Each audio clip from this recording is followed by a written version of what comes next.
Hello everyone, in this tutorial I'll be teaching you how to use the iOS optimizer feature inside of Wondershare SafeEraser.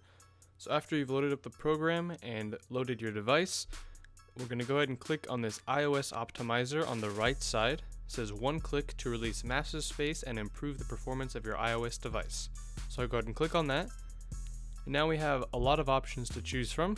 These are just 6 of the possible things it can do for the iOS optimizer. We can check any of them that we find necessary. So firstly, we have iOS system tune-up.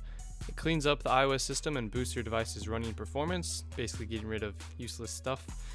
You can do the download temp files, clean up damaged, interrupted, and downloaded files. So if you've ever gone off Wi-Fi during downloads and it just added up space.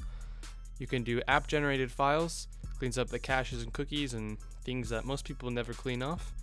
And for user data, we have the log files. It can clean up those, the cached files, and unused apps. Basically, if you haven't used an app for more than 15 days, it will remove it.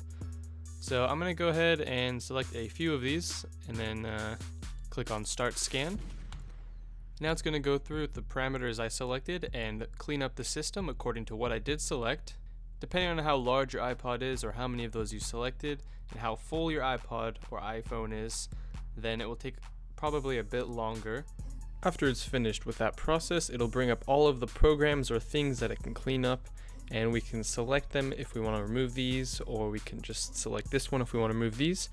So we'll click on Cleanup, and now it's going to go through and clean up all of the things we selected, which will take not too long.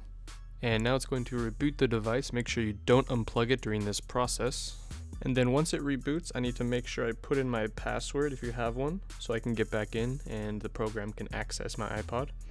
And now that it's finished, it's told us that it's done 71% performance improvement. So now our iPod should be running 71% faster. And that's it for this tutorial. That's how you use the iOS optimizer inside of Wondershare SafeEraser.